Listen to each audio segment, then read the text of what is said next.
Next question है आपका, solve the equation x plus 2y minus z is equal to 3, 3x minus y plus 2z is equal to 1, 2x minus 2y plus 3z is equal to 2x minus y plus z is equal to -1। तो आप यहाँ देखिए x y z number of variable यहाँ पे कितने हैं, 3, number of equation कितनी है यहाँ पर, 4। ठीक है, तो आप एक्सरसाइज स्टार्ट करते हैं कि कैसे करना है। ऑगमेंटेड ए लिखेंगे, इसके बाद सिंपल बेसिक ऑपरेशंस करेंगे। यहाँ पर देखिए सिंपल बेसिक ऑपरेशंस करते हुए आ रहे हैं हम, तो यहाँ पर ये हमारा लास्ट स्टेप आया। तो यहाँ पर देखिए कि ए की रैंक कितनी आ रही है आपकी, 1 2 3, लास्ट वाली रो तो आपकी 3 ही रो नॉन जीरो मिल रही है, लास्ट वाली तो आपकी 0 मिल रही है। तो ए की रैंक कितनी हो गई, 3, और ऑगमेंटेड ए की रैंक भी कितनी आ गई आपकी, 3। और नंबर ऑफ वेरिएबल कितने थे आपके, नंबर ऑफ वेरिएबल भी थे आपके 3। ठीक है, तो आपको क्या मिलेगा, यूनिक सॉल्यूशन मिलेगा, और इस इक्वेशन को हम सॉल्व करके यू गेट यूनिक सॉल्यूशन।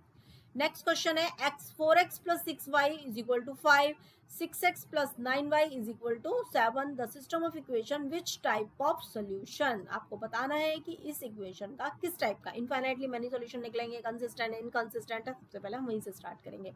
तो इसकी ऑगमेंटेड ले लिखी मैट्रिक्स, इसके बाद इसमें सिंपल बेसिक ऑपरेशन लगाए। यहाँ पर देखिए तो ये कितना आ गया, 1 3/2 5/4 और 1 3/2 7/6। ठीक है, तो इस इक्वेशन को देखते हैं, तो यहाँ पर ये कितनी आ रही है, this system of equation has no solution. अब ये नो सॉल्यूशन हमने यहाँ पर क्यों लिखा है, ठीक, ये आप मुझे कमेंट करके नीचे बताएंगे कि ये क्या कारण है कि इसका हमने system of equation has no solution लिखा है। इसकी रैंक, मैंने यहाँ पर सॉल्यूशन पूरा नहीं लिखा है, तो आप ये बताइएगा कि इसकी रैंक जो है वो कितनी, ए की कितनी आ रही है और ऑगमेंटेड ए की रैंक कितनी आ रही है। ठीक है, तो ये आपके लिए मैंने एक क्वेश्चन एक्सरसाइज की फॉर्म में छोड़ा है। द इक्वेशन दिस हैव, अब आपको सॉल्यूशन बताना है इसका भी, तो यहाँ पर देखिए ऑगमेंटेड ए लिखेंगे, फिर सिंपल बेसिक ऑपरेशंस करने के बाद, ये सब मैंने पीडीएफ में आपको भेज दूंगी। ठीक, तो उससे आप पढ़ लीजिएगा, अभी सिर्फ मैं यहाँ समझाती चली जा रही हूँ बेसिक ऑपरेशन। तो ए की रैंक ऑगमेंटेड ए से कम आ रही है, तो इसका मतलब यहाँ पर नो सोल्यूशन आ रहा है। नेक्स्ट ये क्वेश्चन है, ये भी मैंने आपके लिए एक्सरसाइज छोड़ी हुई है, तो इसको कर लीजिएगा।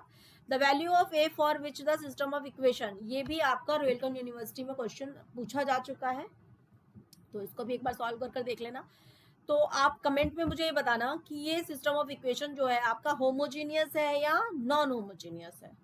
ठीक है, और ये आपका सॉल्यूशन इसमें मिल जाएगा। इसके बाद 2 क्वेश्चन और मैंने इसमें ऐड किए हुए हैं, ये भी आप सॉल्व कीजिएगा। ठीक है, क्वेश्चन नंबर 12 आई थिंक ये भी आपका हो जाएगा easily, the system of linear equation. ठीक, तो यहाँ पर ये वाला क्वेश्चन भी आपका सॉल्व इजीली हो जाएगा, infinitely many solution and this. ठीक, तो ये चैप्टर आपका इसी के साथ यहाँ पर कंप्लीट है पूरा।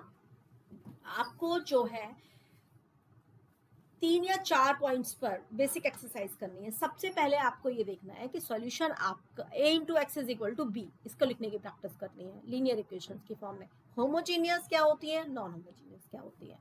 फिर आपको क्या देखना है, फिर आपको चेक करना है कि ए मैट्रिक्स, मेरी ए मैट्रिक्स कैसी आ रही है, ऑगमेंटेड ए मैं कैसे लिखूंगा, और ए की रैंक कितनी आ रही है, ऑगमेंटेड ए की रैंक कितनी आ रही है। इसके साथ आपको नंबर ऑफ वेरिएबल्स देखने हैं, कब आपका यूनिक सॉल्यूशन मिलेगा, कब आपके इनफाइनाइटली मैनी सॉल्यूशन मिलेंगे।